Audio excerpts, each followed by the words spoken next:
हुसैन बाग था जो जादुई कहानियों की दुनिया का हिस्सा था। इस बाग में 3 परियों की रहाइश थी। उनके नाम नौरीन, माहीन और सबीन थे। ये तीनों अपनी अपनी खास ताकतों की वजह से जानी जाती थीं और बाग की खूबसूरती की हिफाजत करती थीं। नौरीन रोशनी की प्री थी। इसकी मौजूदगी से बाग में हमेशा रोशनी रहती थी, चाहे रात हो या दिन। वो रोशनी के नर्म किरणों से फूलों को जगाती और हर गोशे को रोशन रखती। माहीन पानी की परी थी।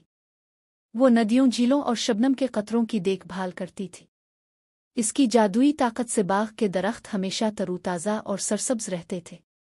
सबीन हुआ की परी थी। वो हुआ के नर्म झोंकों से फूलों की खुशबू पूरे बाग में बखेरती और परिंदों को नई हुआ के रास्ते दिखाती। ये तीनों परियां न सिर्फ बाग की हिफाजत करती थीं बल्कि एक दूसरे की बेहतरीन दोस्त भी थीं। उनकी मोहब्बत और दोस्ती बाग के हर कोने में महसूस होती थी। एक दिन की कहानी। एक दिन बाग में कुछ अजीब हुआ।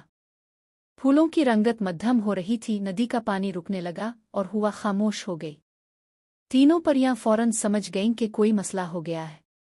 नौरीन ने अपनी रोशनी फैलाई ताकि मसले का पता लगाया जा सके। माहीन ने पानी के बहाव को चेक किया और देखा कि कहीं से मिट्टी का तोदा नदी के रास्ते में आ गया था। सबीन ने हुआ के जरिए ये मालूम किया कि करीबी पहाड़ी पर कुछ पत्थर गिरने से ये सब हुआ है। तीनों परियों ने मिलकर काम किया।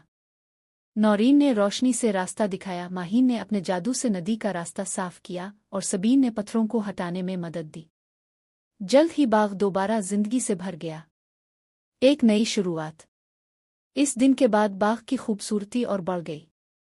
परिंदे खुशी से चहचहाने लगे, फूल अपनी पूरी आबोताब से खिल गए और तीनों परियां अपनी दोस्ती और इत्तेहाद पर मजीद फख्र करने लगे।